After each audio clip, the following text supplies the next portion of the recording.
Welcome, everybody, to another episode of Jabroni Drive. On this week's episode, CM Punk fired. Should WWE rehire him? Who should get traded to SmackDown? Jey Uso Storyline. Who's going to dethrone Gunther? Gable, Payback review, and so much more. Timmy, anything you want to say to all the Schmidt-Lavellites out there? Tom, you're looking at one half of one of the best podcast teams out there. And you know what they say? To beat the man, you gotta be the man. Woo! Woo! What a beginning. Timmy, you're right. To be the man, you've got to beat the man. I actually think I might have said that backwards. You did. But you said it just right, because this is Jabroni Drive, and we say it how we want to say it. We're not copying anyone here. To beat the man, you've got to be the man. And that makes sense too, doesn't it? I believe it does. If you're going to beat the man, you got to be the man. Yeah, it works both ways. He could have said it he could have said it either way. Yeah, I guess. I just said it the wrong way. It sounded great, though. You said it with such conviction. I was all fired up. I was ready to go for the show. Hey, I love it. And we hope you're loving what we're doing here on Jabroni Drive. Real quick, if you're not following or subscribing, please pause right there and hit that subscribe button. Weekly shows touching on everything professional wrestling, mainly WWE. And if you like what we're doing, why not give us a share, you know? Why not tell your friends who like professional wrestling? They're in the club. We're all in the club, right? We all like it. Let's share it and get this club growing. Bigger and bigger, bigger and better. Am I right, Tim? I think you're right, Tom. You've hit it right on the head. We just, let's start expanding. Right? Let's add more to our stable, if you will. Whoa. Grow the stable. I love it. All right, Timmy. So let's get right into things. Payback was this weekend from Pittsburgh, Pennsylvania.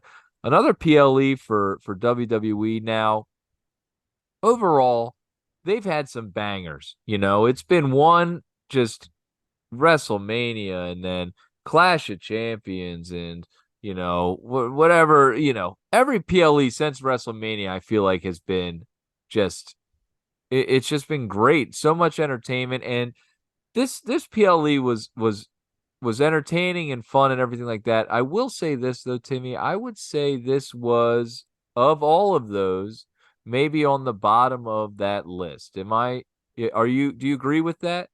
Yeah, no, I said to you, right after the pay-per-view, and you know what? I'm going to call it that. I don't give a shit. Good for you. I love it.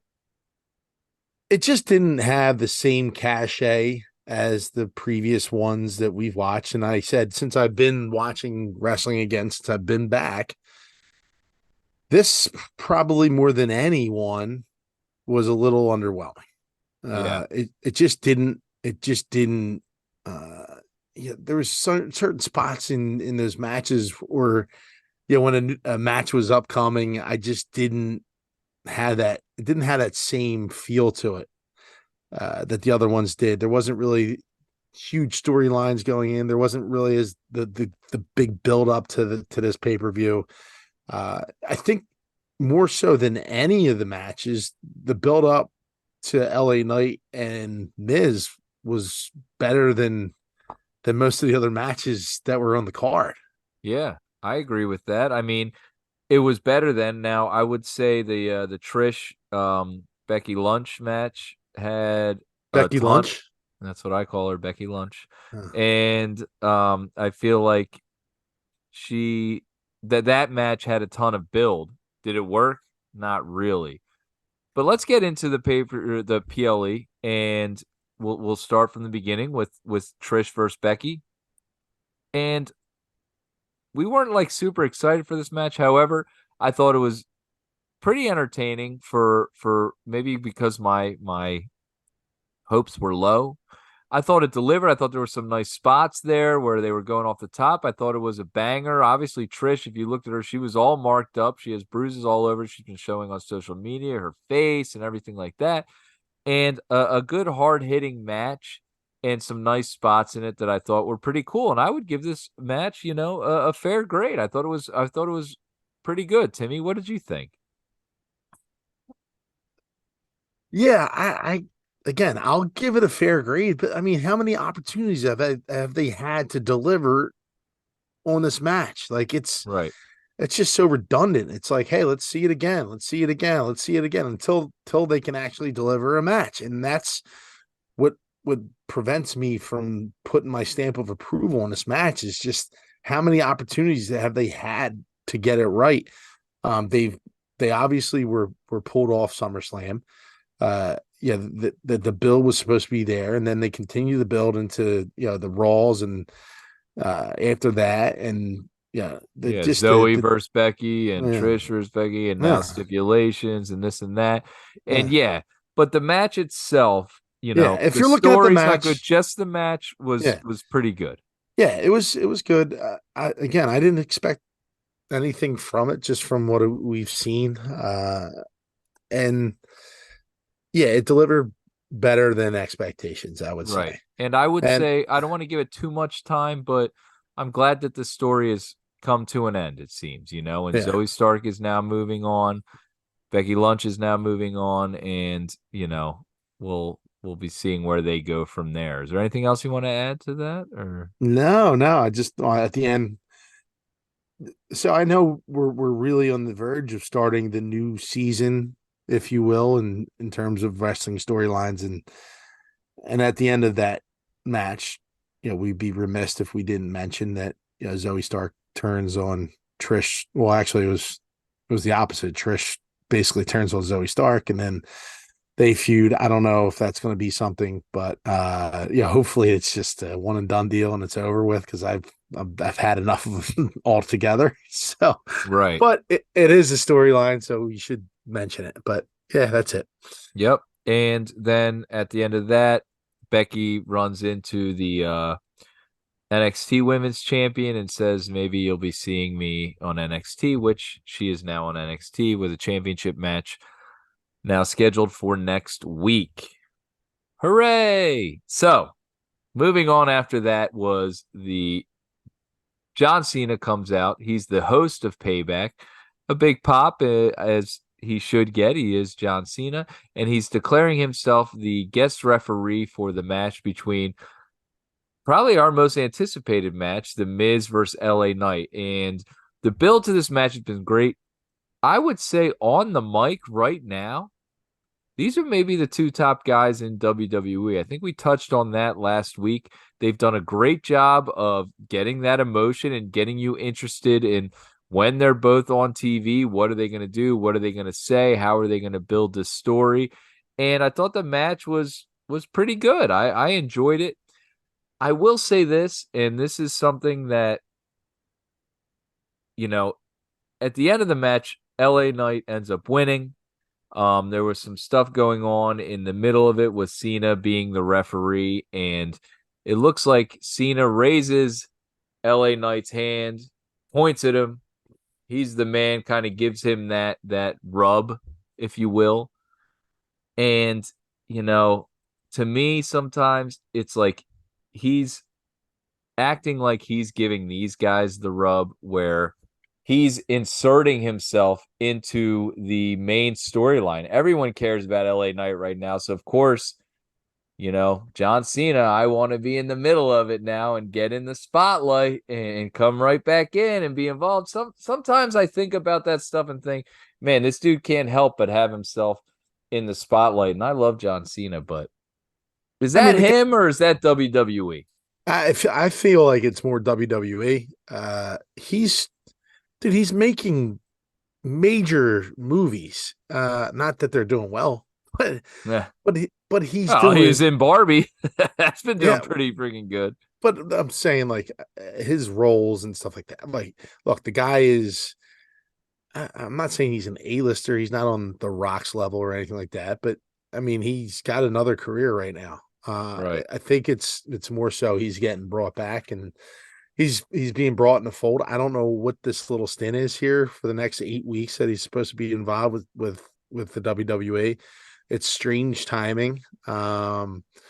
Yeah, I mentioned about the writer's strike. I think that's still going on. Maybe he's just looking to keep himself busy, and yeah, maybe he needs a spot to come back. And Am I crazy, Tim, for saying that Mr., Make a Wish, Mr., the best guy that there ever has been, Mr. John Cena, Mr. Never Turn Heel, Mr., the greatest superstar ever. The people give him so much credit for so much shit.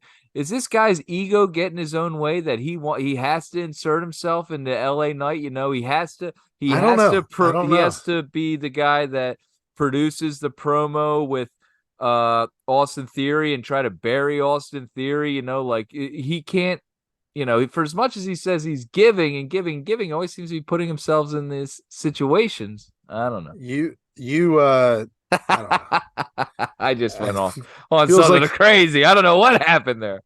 feels like a little Becky Lynch rant right there, but Yeah. it's not. I don't know. Cena better than I do. I didn't watch that era where he grew up, where he was the main guy, right? Like I never was invested in him, so better than I do.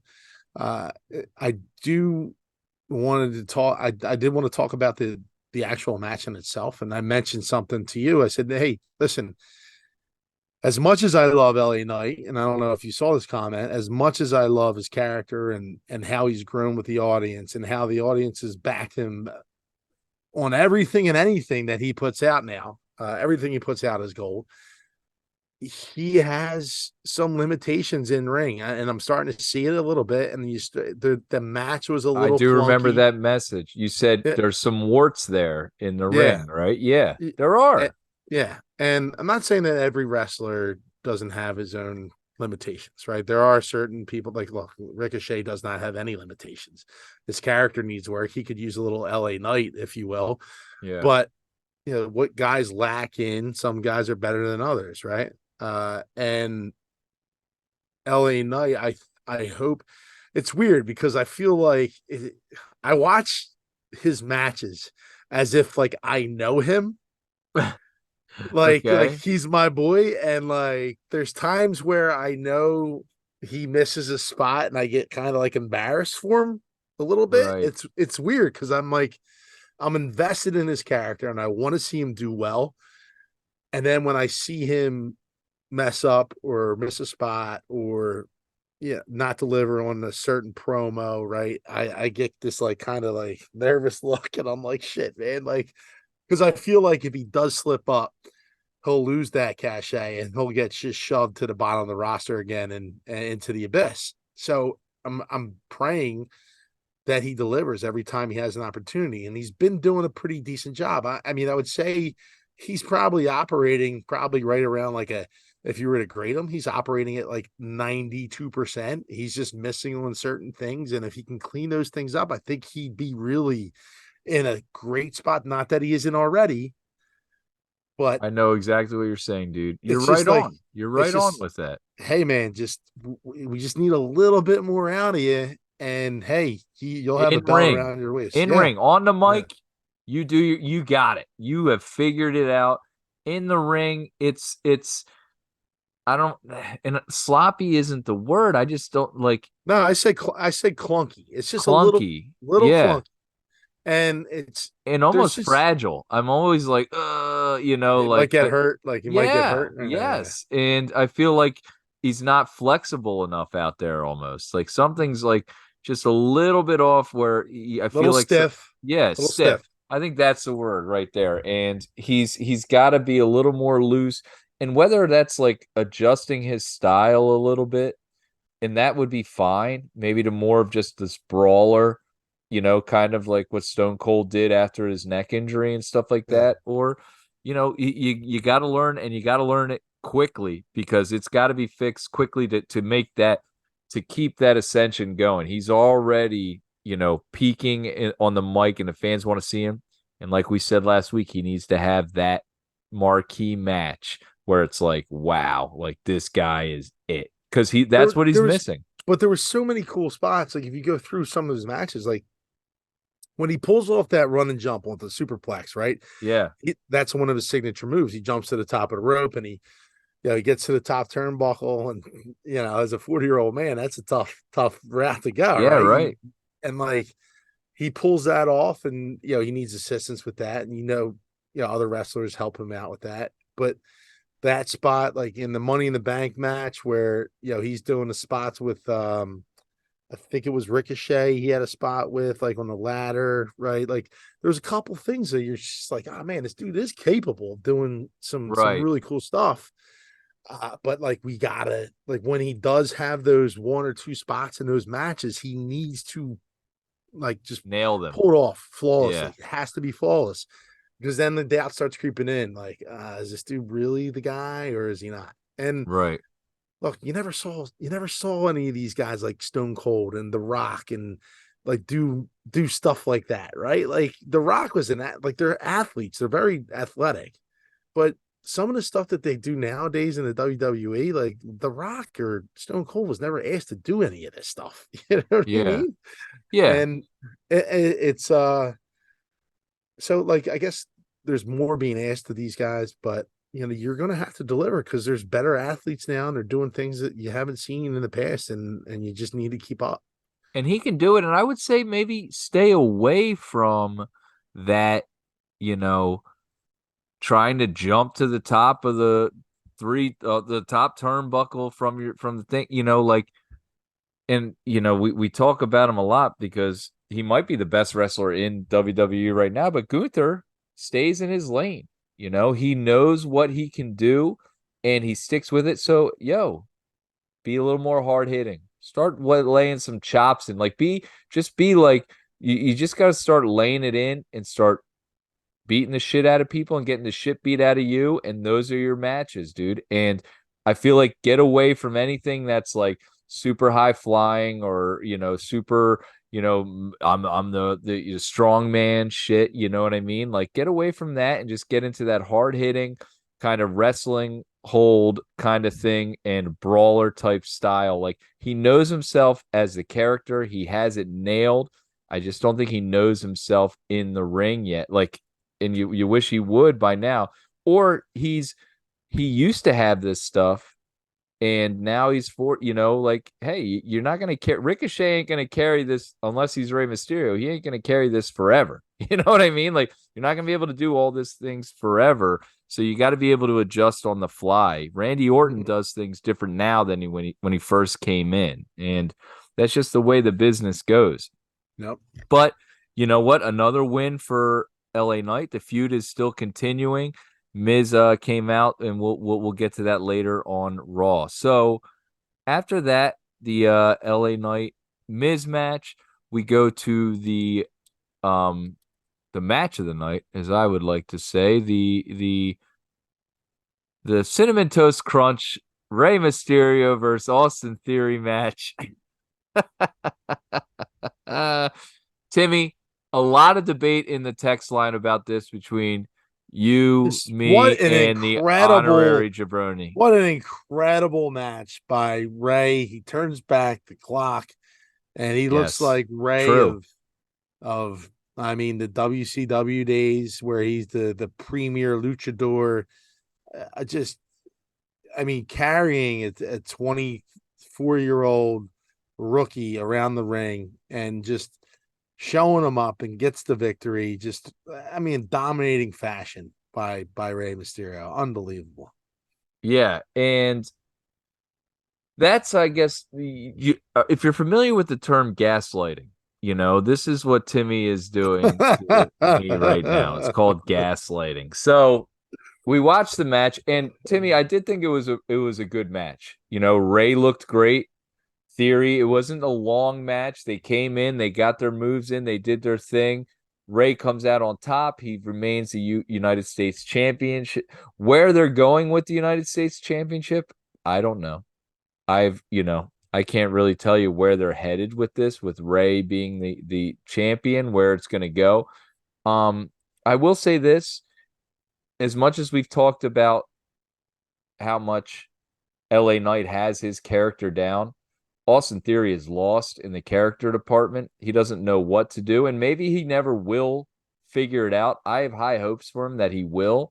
Um, just now thinking about it, I would love if Austin Theory, like, now is losing in this and not, somehow teams up with LA Knight and says, "Hey, I'm going to help you. I'm here to learn from you, and I'm going to help you, and I'm going to follow you around, and we're going to get you the titles that you deserve." And Austin Theory just becomes the servant of LA Knight. I think that would really help him in his character development and kind of embracing the crowd. But Austin Theory in the ring has got it all. He carried this whole match. He carried Rey Mysterio literally the whole match. It was a weightlifting. He was putting on a show in deadlifting and squatting and throwing him up and clean and jerks and all this. He did it all with Rey Mysterio was basically a you know a dumbbell or a barbell set for him to throw around and set up for Rey to then spin through and look like gold. And one of the best things you want to say about a wrestler is how he makes the person he's going against look good. And Austin Theory did a great job of that. I'm doubling down on Theory being a major star for WWE in the future, as much as his character is lacking right now. Timmy, any other comments to add on that match? I look, I'm not going to sit here and argue with you that Austin Theory is not a great wrestler. I am going to argue you're sitting here talking about a 175-pound man who, I mean, that's a very light individual in the wrestling world. These guys Yes. throw around a lot more weight than that. Right. And it's simple to do those tasks. You just need a dance partner to be able to twist and turn. And Rey Mysterio is one of the best at it and has always been. That's why he's a Hall of Famer. That's why he's one of the best luchadors of all time. Maybe And the best luchador of all time. and my point is that as much as you would like to say that Austin Theory carried that match, it takes two to tango, as you know. And Rey Mysterio looked great. He hasn't looked great in past matches. I would say that he's starting to look older. And I would say that would probably have something to do with Austin Theory's ability to whip him around a little bit easier than most. Right. And you know what, Timmy? And to your point, you know what? I'm going to agree with you here because, one of my favorite wrestlers of all time, Bret Hart, I think we've mentioned on the show, has said that one of the greatest in-ring wrestlers that doesn't get enough credit is Rey Mysterio and how much he wish he would have been able to work with him and loved his style and everything like that. And so, Rey knows how to call a match, and out there, I'm sure he was the general behind of what was happening and going on, and we should do this, we should do that. And when they thought about the layout of this match, he was probably the one dictating it. And obviously at it, how many years, decades he's been doing this, to be able to go out there and put on a performance like that, I thought was incredible. And so, yeah, they both deserve a ton of credit. It And was cool because I didn't there was a spot in that towards the end where you don't I've never seen that specific spot where he lifts him up, throws him on his shoulders, and then he goes for the I think the A-Town down, and then Rey turns it into a roll up and gets the victory, which was it was a really cool, innovative way to do it. So that was the first time I ever saw that spot, and it was cool to see him pull that off. Obviously, they pulled it off together, but no, yeah. And there was several moments, like there was the power bomb that almost looked like a blue thunder bomb where he caught him on, oh, that was awesome. yeah. Yeah, There was several of those. So kudos to both of those guys for laying out the plan. They obviously had limited time. They didn't have the time that, some of the other marquee matches on the card had, and they went out and they put on the show and they put their little twist on different moves. I think that's, for both of them, I think that's pretty cool. What's up? Why are you laughing? I'm just sitting there thinking about how we're sitting here criticizing these matches, these wrestlers, and we've Yeah, never done a yeah. single move in our lives. I can barely get off the couch after recording an hour-long episode, you know? I'm sweating watching these guys work. Yeah, let's let that be clear to anyone that's listening right now. In no way, shape, or form are we saying when we critique a match, are we saying that these guys aren't the greatest athletes in the world, okay? And that we, like we're very clear that hey, that's certainly not for me, But I've seen a lot of wrestling, and as far as the wrestling in-ring storytelling, that's all I can comment on. All right, so I was being facetious when I said the match of the night and all this other stuff because of our text line and obviously you and the HJB going back and forth with me about Austin Theory and where we think he's headed. So clearly the match of the night, the Pittsburgh Street Fight. You got the tag match between Damian Priest and Finn Balor versus your boy KO and Sami Zayn. Timmy, this was a fun match to watch. A lot of spots and just like I loved this match. What thoughts on the match and how everything progressed in it? My opinion on the KO Sami Zayn thing. I've been saying it since they won the titles. I said this is going to be a short-lived title run just because they're too good on their own. They were very popular at the time when they won the titles as individual wrestlers that they came together, and I felt like it was going to be time for them to lose the titles anyway with the Judgment Day coming here. Like the match in itself was a lot of fun. It worked in both ways, and I just want to kind of fast forward to the end Yeah. because everything in between it was really good. The one spot of the match I did not like because I thought it was a little hokey was the jerseys. Yeah, and they came out with the sticks and all that stuff. I know the Pittsburgh crowd loved it probably with and Yeah, I that's guarantee fun, dude. I guarantee like if they had if Cheap they were pop though. if they were in Philadelphia and they threw on Flyers jerseys and did like the Broad Street Bullies things, I probably would have loved it. But yeah, they took some time away from those two guys after they got thrown into the box, and they're just like the camera was just like focused on the Judgment Day. Like, all right, what are we gonna do now?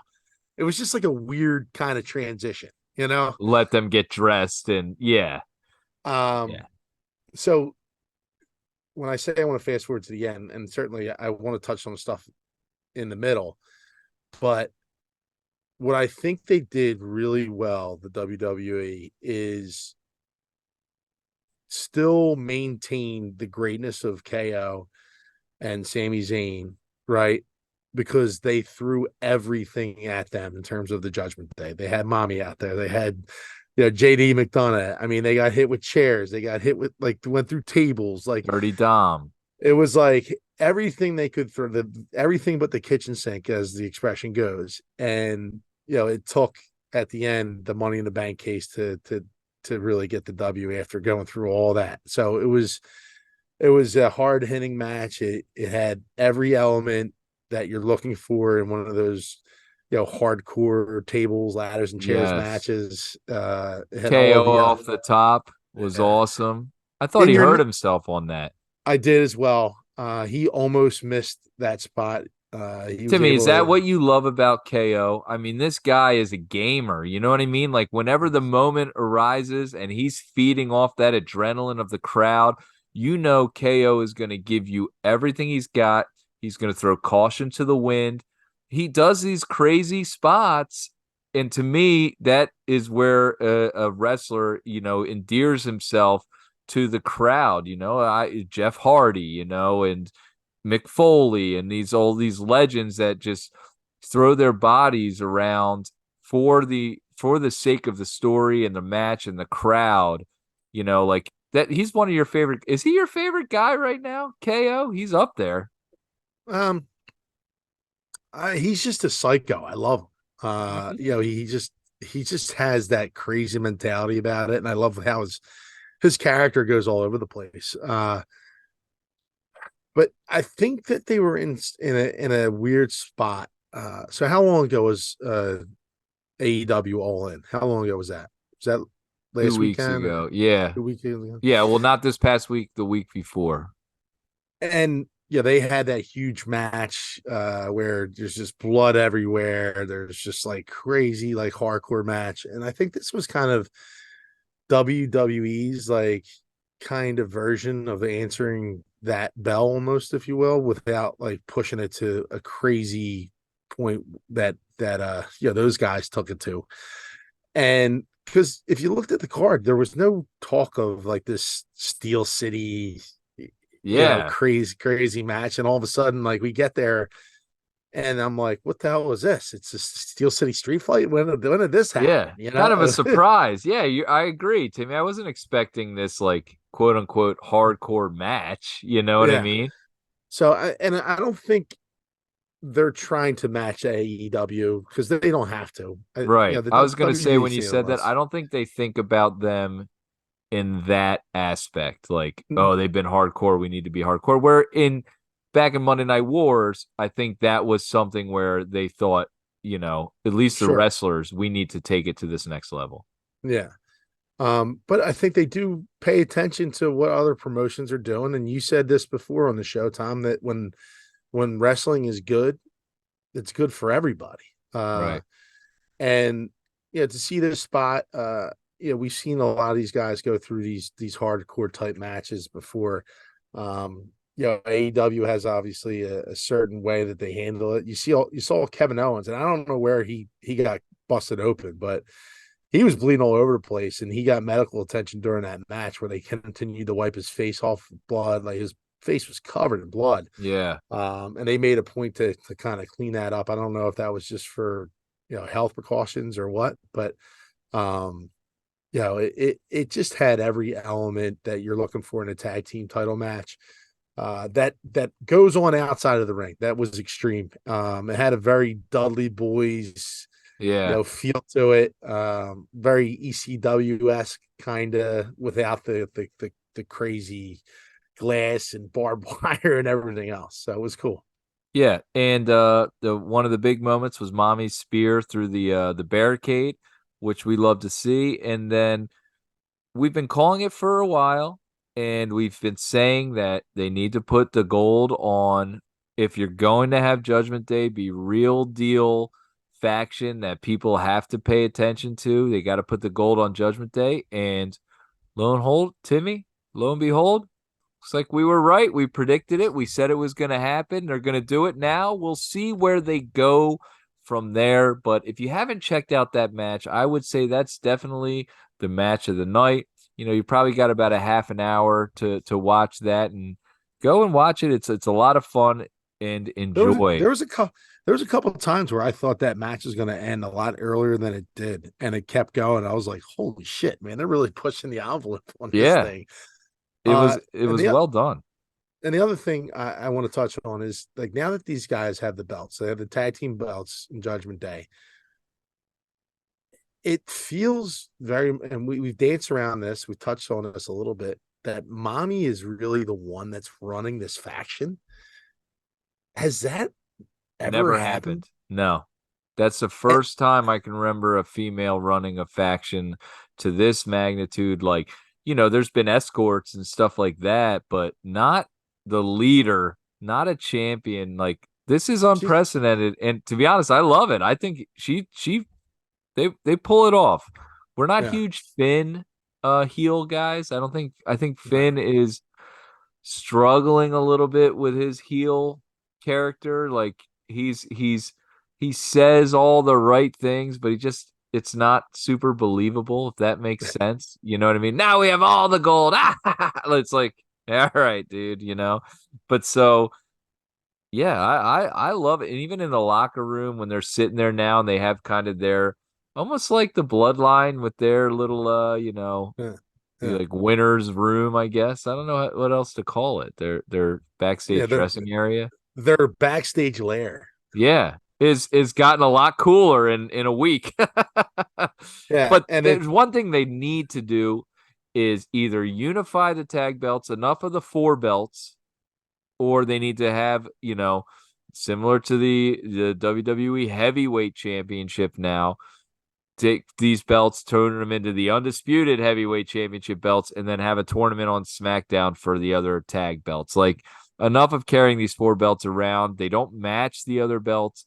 It's time for new belts. Okay. Just make one tag team champion and make them one belt, or split them up. They got to do something, and then change the belts, because they don't match any of the other belts now. Right? Yeah, no, I totally agree. I mean, but again, it's like we're going back and forth with the belts. Like, can't we just have one belt? Like, Yeah. I hate it. So we always go to that conversation. Yeah, they need to make it one belt. All right. Hey, we've had these, like, it's been they've had both belts for years now. Whoever has held the tag titles, I know the Usos held them for a long time, but years now they've held both sets of belts. All right. It's just one set of belts now. Like, it's just one belt for each guy. And it would look a lot cooler. Make a badass retro style WWE tag team belt. All right. Enough about that. So then they have the Grayson Waller effect. Grayson Waller effect. Out comes Cody Rhodes. Big pop. Cody Rhodes has a big announcement. Hey, we're going to do something different. We're not going to give them the fight that they want on these shows that they've had at Piper's Pit. They've had at the barbershop, yada, yada, yada. I saw wrong on SmackDown that I needed to be righted. I cashed in whatever chips I had. I'm going to bring this guy to Raw. Here he is. Main event, Jey Uso. And I love Grayson Waller saying he's only been gone for a couple of weeks. But the crowd goes crazy. And I'm loving this thing he's doing. I don't know what the term is, where he's got everyone bobbing up and down with the hands. I think he's over. Jey Uso is over. And a nice segment. Timmy, I want you to be like real quick on this, because we're going to touch on it later when we talk about Raw. Did you like this segment? I know you said Grayson Waller's kind of growing on you. What did you think? Yeah, I think he's starting to become like a necessary evil. I guess is this the way that the Miz started out with his like the Miz TV thing, or is that something that came along later? It came along a little bit later, but it's part of the reason where he developed into the Miz. Like, he didn't have it right away. Like, Grayson Waller came out and had Grayson Waller effect right away.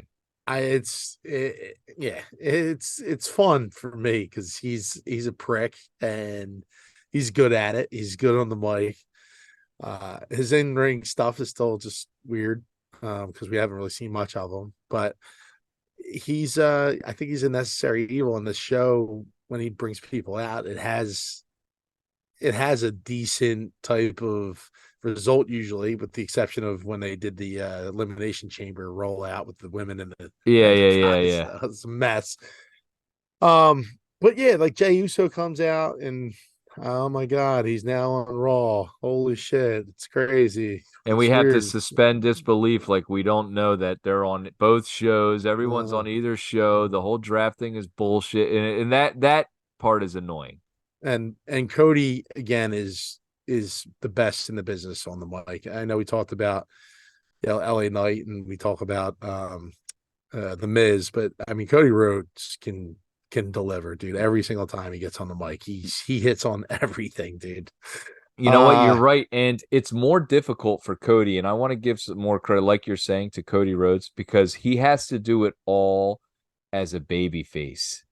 You know mhm. what I mean? Like, it's easy for the Miz to come out and do some heel shit. It's easy for Grayson Waller to do some heel stuff. It's easy for LA Knight to be this like badass guy.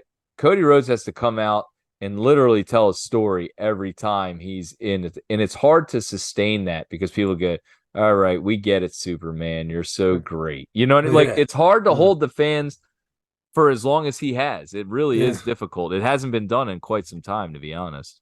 Not since you said your prayers and ate some vitamins. Yeah, right. Seriously, like those days are gone, and Cody is brought him back. Like, you don't you do not see that very often.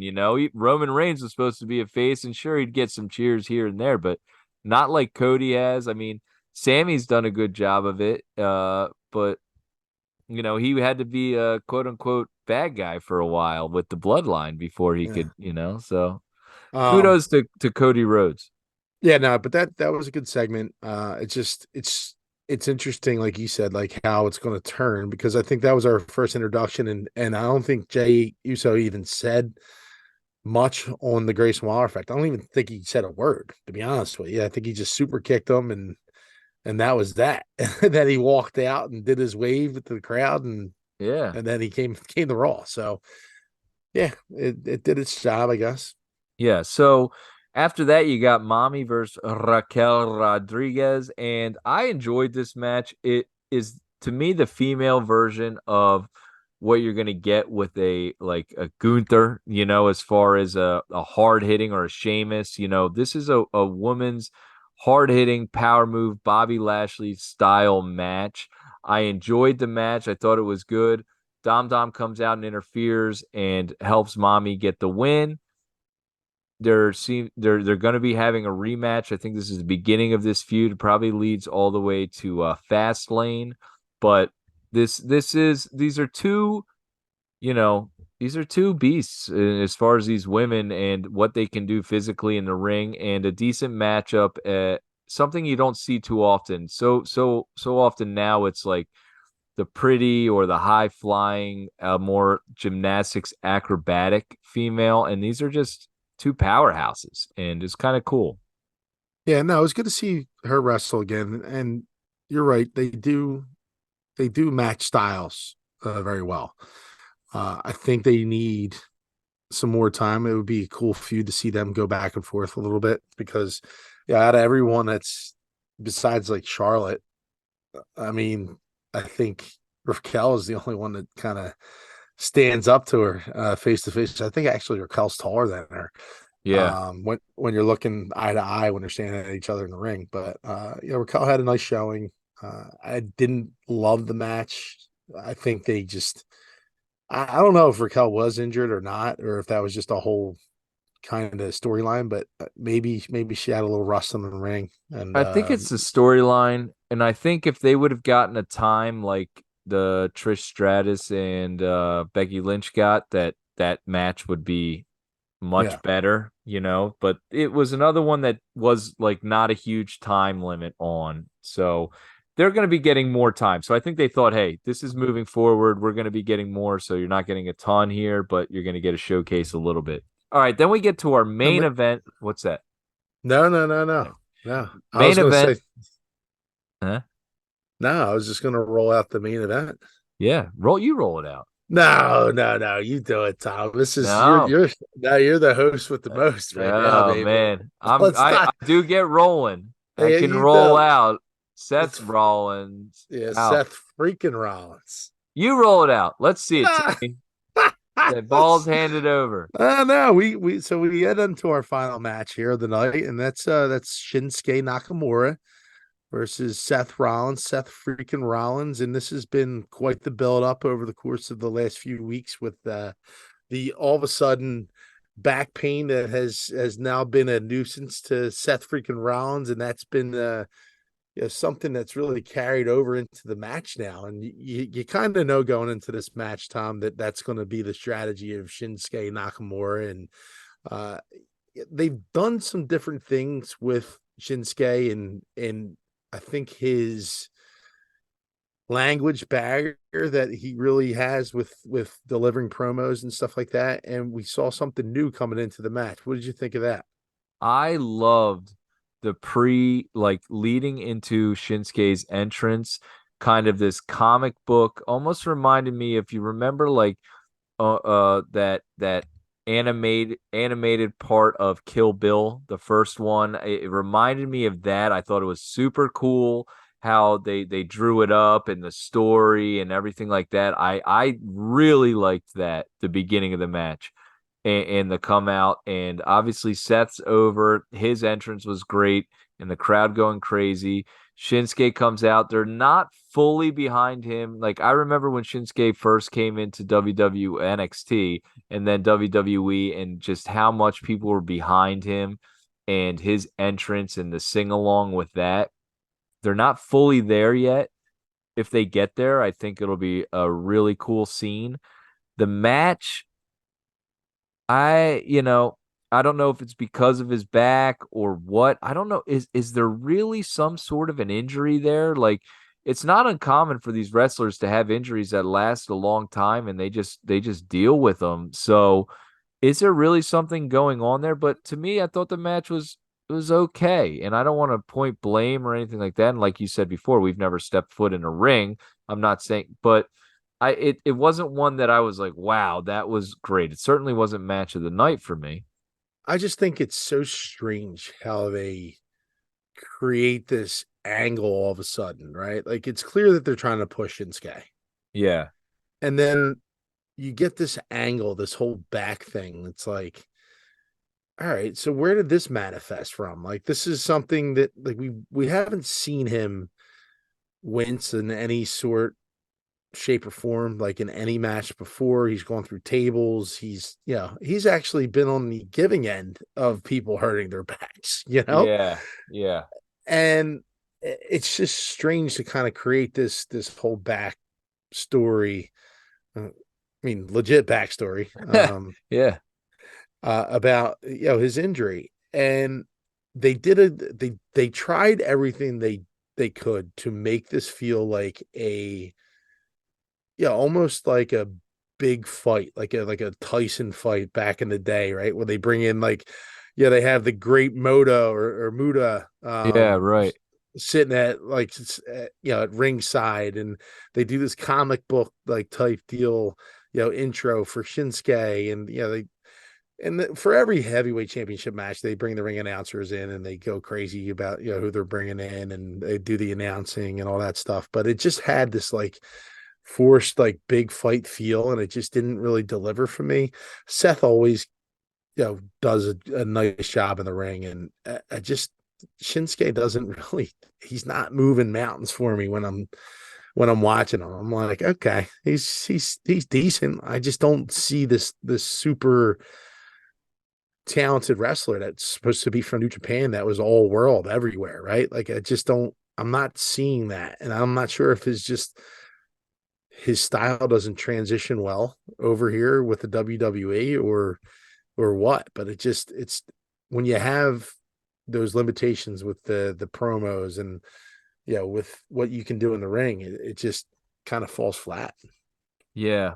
The match did fall flat for me, and this is something like I brought up before, and I'm not trying to like find let's point obviously it's two to tango, but it's just another Seth match. Like a lot of times when I watch his matches, it just feels like he's going through the motions. I don't know how else to like, and we're gonna get into a couple matches later, but I don't know if he feels the crowd like in a right way. Like he runs back and forth and does like a suicide. I don't know. I have to rewatch that and really like sit down and judge the match, because sometimes when you're watching like a whole PLE and it gets to the end, it's a long, night, and I maybe didn't give it as much attention as I should have. So I got to rewatch that match, but like to me the match just didn't deliver to main event style.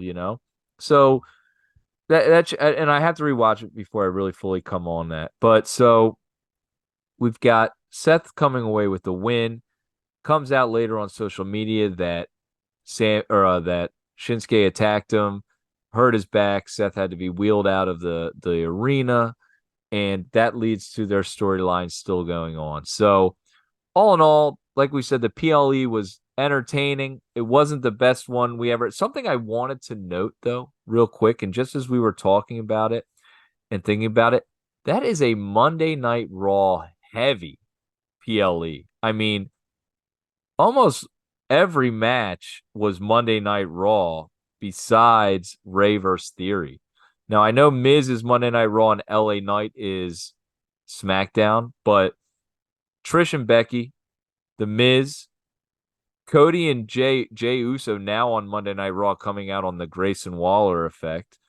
KO Sami Zayn versus Judgment Day, Mommy versus Raquel Rodriguez, and then Seth Rollins versus Shinsuke Nakamura. I mean, this whole PLE is Monday Night Raw, and I said to you, I was like, that was like a good Monday Night Raw. You know what I How mean? do Or you But the bigger question, Tom, is how does the Miz and LA Knight even get into a feud when they're not even on the same? They weren't even drafted to the same Yeah. rosters. Or how's Like that that, feud allowed? I could see it a it's, PLE when they're in a it's impossible. yeah. Just Especially seems now. Uh, that's like the uh Yankees playing the Phillies in like 1930. Like how did that happen? That never could happen. only for the pennant. But so let's get to Raw and one of my favorite Raws of the year. And obviously the main event it was built up to, and I did a great job of the whole show of talking about the classic Intercontinental Champions. They were showing their pictures on the big screen and on the TV for everyone at home to talk about. They had interviews with Gunther, they had interviews with Gable, and just what this match meant to him. Gable's family's in the front row and everything that's going on and their history, and a great build to this match. And Timmy, this match delivered big time. I loved the Gunther Gable match. If you haven't had a chance to check it out, go watch. It's on, YouTube, or if you So record. tell me, Yeah. tell me, tell me this. Why wasn't it on the PLE? Okay. And this is something that I talked to with the HJB before. At the end of the day, and this is what's frustrating about professional wrestling as a whole, but the WWE in particular, it's a business, Timmy. They had already sold out that PLE. They didn't need this match to sell it out. So they're going to put it on Monday Night Raw to make sure they're selling out Monday Night Raw again. And they will use these things to sell out different. They got to sell it every week, No, multiple I get it. times a week. Yeah, And that so they're makes sense. using it to build it. And it's not a, to me, and this is someone that's not behind the scenes, you know what I mean? But to me, it's not a storyline setup, it's a business setup. Clearly that should have been probably the main event of Payback. And Yeah, this match, the only shame of this match is the fact that we had to watch a ton of it on the small monitor as the commercials going on, which is well, not yeah, fair. and then on top of that is the what you do when you put it on Monday Night Raw and you put it as the main event is that you handcuff yourself, right, to that those time constraints. And Yes. you're watching this match and you're going like this. You're going, okay, so 3 minutes left. you got 3 minutes left. Yeah. What's going to happen? It's probably going to be a quick end, power bomb, boom, done. And it as much as I said to myself, I go, all right, if Gable is going to win this match, he's going to win it with 5 minutes left, and he's going to get some time to parade himself around the ring. They're going to give him his flowers, and once it hit that, like 10:55, and he wasn't. I'm like, this is not happening. Like it's not happening. I knew it. I just knew it. It's just like Yeah. they're not going to go off air when the Intercontinental Championship changes hands that significant of a moment and give it 2 minutes. You know, Right. it's just Or so give it, like, a minute. Yeah, yeah, you're right. That's a good point. And I would love for them to bring back that extra time. I mean, we've talked about it, yeah. episodes ago, how much as kids we loved watching Monday Night Raw and being like, it's It's like, 11 o'clock. And you're like, oh, I know there's still a couple minutes left. And your mom's like, it's 11. You're like, the show's not over. Like, it was the the great best. 11:08, and there's like some dude coming out from the back. You're like, Yeah, oh yeah. my god, it's still going Yes, again. yes. And Uh, that's like Timmy, honestly, that was one of my favorite parts of watching. He gave you that extra 5 minutes, you know what I yeah, mean? And yeah, if they were to do that and put the show like, hey, it runs till, it could be from 11. It maybe some weeks it ends at 11 and some weeks it goes to 11:05 and it's like, we're staying on later. This match is continue, like that would be awesome. You know what I yeah, mean? Like, cause then it's yeah, like it suspends that you knew the match was over. If they would have said this match is going to continue, we're going extra time. Like if they yeah. said that last night, you'd be like, "Holy oh man, like this might, who knows?" but we kind of knew they were going to be breaking that record. Yeah, But yeah, there were so many spots in that match. I can't suggest watching that match enough. To me, that's a 5-star match. So many things happened in there. I mean, the brutality of Gunther and the slaps and the chops when he puts him on that top turnbuckle and wham, slams him, the clothesline at the end, the power bombs, the chops, the roll through suplexes by Gunther. And one spot that really stood out to me was the moonsault where he lands on his feet. Gunther puts his foot up. He lands perfectly like he got hit, grabs the ankle, goes right into an ankle hold. It was like, what is going on? yeah. No, it was really cool. I mean, they were hitting on all cylinders. Um, you talk about brutality, and there was I think it was a belly to back or an inverted belly to back suplex that Gunther did Yes, that he towards the Gabe end. Gable landed on his head, Head. definitely landed on his head. Yes. And I was like, dude, he's gotta be hurt. Like it's you can't just land on your head like that and just He pops get right and up. holy shit, it pops right up and then gets dude. I mean, Bradshaw used to have the clothesline from hell. Yeah. Gunther's is unbelievable. And we've seen Gable take this clothesline better than anybody. And he sells it to the point where you're like, that dude is dead. He Yeah. is dead. There is no way and he bounces right back up and walks into a freaking power bomb. You're Yeah. like, and the power, dude, Gunther doesn't do anything gentle. No. He slams you through that mat and then he stacks you up and pins you. It was just, you know, how he's really he is really, really good, dude. He is really good. I mean, one of Most the best. five-star matches in WWE history, and that's probably for a reason. The longest reigning Intercontinental Champion of all time in a couple days, which he's going to break as of the end of this week. And those moves, and we were saying it earlier, LA Knight, man, take note. That's what you got to do. Yeah, there's just two different styles. I mean, Gunther has had this style since he's come in, and he's not flashy. He gets the job done. That's just the way his character is, and man, it was a really just awesome match. And I mean, I would take that every Monday night if we could get it. I mean, that's like watching the Eagles and the Chiefs in the Super Bowl. Let's keep rolling that out for the next 5 years. I'll do that every year. It's just such a great matchup. And Gable is shit. I mean, probably a foot and change smaller than Gunther, and for him to be able to stand up and deliver the match with him, um, he's going to go places, man. He's really starting to come into his own, and you can see him starting to distance himself a little bit from Motis, which sucks. But eventually you gotta come out, and take the bull by the horns, if you will, and separate yourself. And he's starting to do it, man. Yeah, and who knows where that storyline will go? Like you never know who they could have feuding, and if Gable can take off and become some sort of a champion, I would love for them to do that. And the chase is always great. So Gunther Gable, Timmy, the big question is now, who should dethrone Gunther?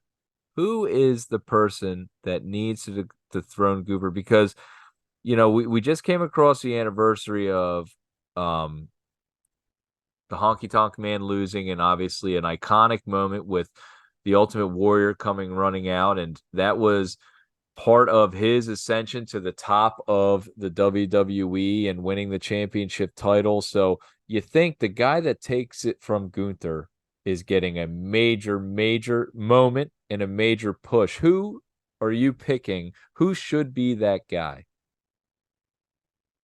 Dude, I don't understand why it can't be Gable. I I really love don't. that. I I would love I that. I just don't. Look, I get. I'm sitting here like trying to argue with myself about whether or not like Gable can sustain himself as like an intercontinental champion. And I don't know why I'm doing that because he's sustained himself as quite the competitor against Gunther. And again, Gunther is a great worker, but like so is Gable, man, and he's showing that he can do it. Um, it, I don't know if they're going to go in that direction. I would love to see him go in that direction because he's given you some of the best matches so far with Gunther. Yeah, probably since since WrestleMania that we saw with the triple threat match with Sheamus and those Yeah. guys, and it's been Gable that's delivered in I think three different matches now with Gunther, whether he's been involved or it's been a one-on-one match. I mean, you've seen him really deliver, and now that you've seen it, you believe that he can actually get the W. So it's not like it's so far fetched, right? Yeah. I would So that's my love that. You like that him? You like Gable? yeah, that's my pick. I love that pick. I would love for Gable to do it, and man, the place would go crazy.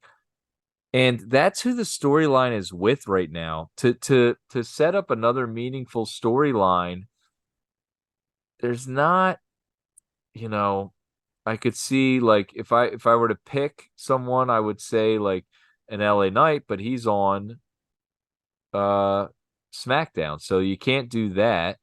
And someone that popped into my head, two other guys, KO, KO doing it, and Jey Uso popped in my head too. And obviously, I guess you could throw Sammy in that same thing. Yeah, and look, they're starting to set up these storylines for all the different characters. So we'll see some of this stuff play out. We'll probably have a better idea of exactly what they're thinking in the next couple weeks with where they go with the characters and their development. But um there's no better storyline than the Miz, LA Knight, and the Gable Gunther thing that's going on right now. The look, the bloodline is kind of just pushed to the side right now with Roman not being around, and like the Jimmy Uso and Jey Uso thing, they've obviously been separated now, so they're not a tag team.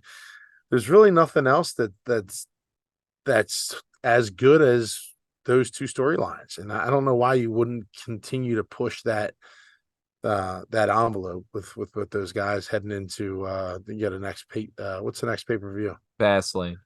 Fastlane.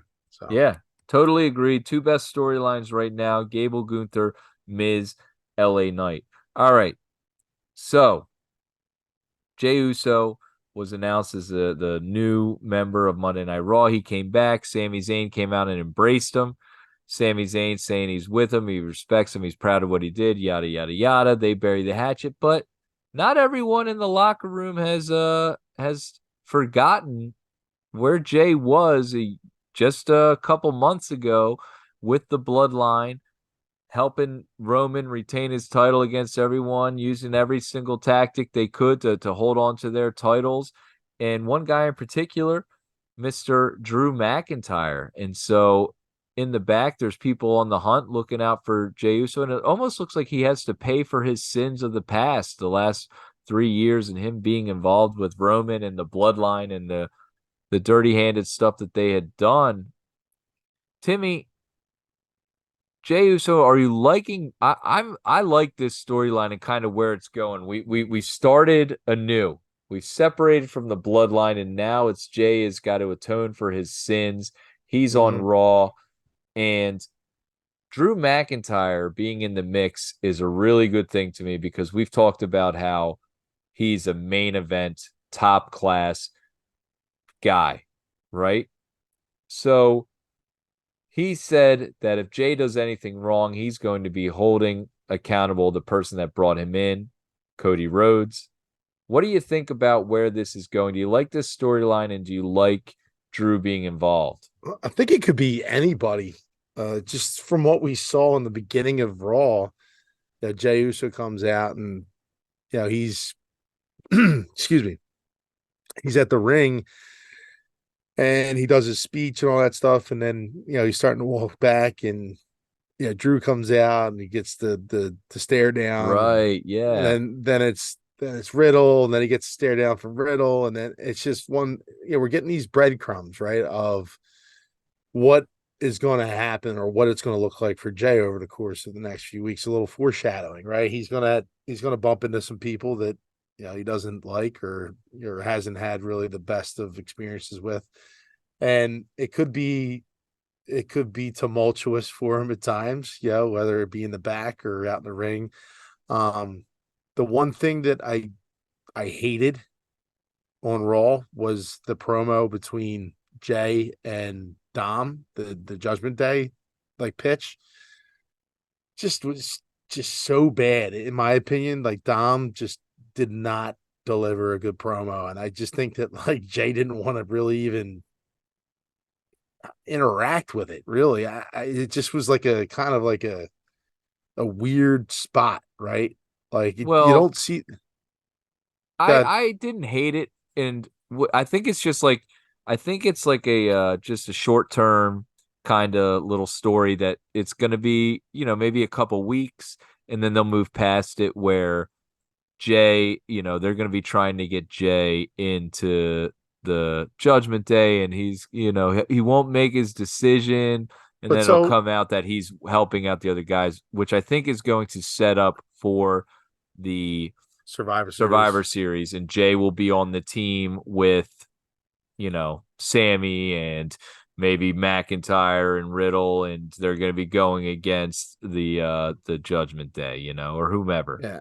And just we're sitting there watching JD McDonough like jump through hoops to get into Judgment Day, and then like Tom goes over, hey, Dom's you want to like, be in Judgment Day? it's like Anyone's allowed what? in, except for Yeah, this guy. I'll talk to everybody. Yeah, yeah, that is true. Well, They should have done a cutaway. JD sitting there like this, like yeah, what like the what the fuck, going dude? Yeah, like on? I'll can I, But yeah, I hear what you're saying. I'm curious to see where this Jey Uso storyline goes. One of the things that was brought up was that he was traded to Raw. Therefore, Raw would have to compensate SmackDown with some wrestler. Timmy, any idea who that wrestler would be? Hmm. It's not going to be anyone that makes raw money. So it's not going to be any main eventers, in my opinion. I mean, you're getting Jey Uso, but I don't know. It's hard to pick. If I could Maybe, give you a prediction, okay, you have someone? maybe you send the Miz over. Oh, not a terrible idea. Because then he can feud with LA Knight and they're both on the same thing. That's not a bad idea. You send the Miz over, and now they got that feud specifically for SmackDown. I like that idea. Timmy, I'm going to go with Riddle because McIntyre and Riddle have become friendly. They're a tag team now, McRiddle, and you got him saying McIntyre that if something goes wrong and Uh, Jay's responsible, he's going to hold Cody accountable. Send Riddle over to SmackDown. Now his partner has been traded. He holds Cody accountable. Cody versus McIntyre feud begins. I mean, why not? hey, if that's the route you want to go, I mean, that's fine. I don't just, I mean, I like this, the Miz though. Now that you mentioned, I really like. And some people are saying the obvious one is to send Cody over there to help build his finishing the story against Roman. Now he's on SmackDown and he can. But I just feel like that's too obvious. That's yeah, old WWE, and I feel like I would love them to do something different. Send over the Miz or send over someone that yeah. maybe isn't at the top of the list. Maybe you send over Otis, and that gives Gable a chance to be on his own or Hmm? somebody along those lines. All right, Timmy. Big news in AEW. I know we're mostly WWE guys, but big news in AEW. Mr. CM Punk has been released by AEW, and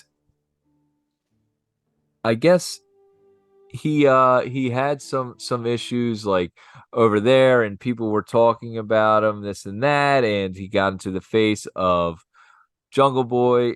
and he was released after all the turmoil that he's caused over there. The big question is, should WWE go after a CM Punk and hire him? Well, I know what your answer is. I've got a clear answer. I just think he's again. I missed out on the CM Punk days. Right. So I don't know what he brings to the table. I know what I've seen his pipe bomb interview and all that other stuff, which apparently has been overrated by certain people like Tom. Like me. But he's nonetheless a draw, right? I mean, Right. people want to Yes. see him, so I, I just don't know how that would go over. Didn't he leave on pretty shitty terms with the WWE? Oh, he left on terrible terms with the WWE. And not only did he leave on terrible terms with the WWE, then he went to UFC and was very unsuccessful there. He went to AEW and drew some numbers right away, but then they started to stall a little bit. Of course, they just had an amazing pay-per-view in Wembley where they claimed to have some of the biggest ticket sales in the history of professional wrestling.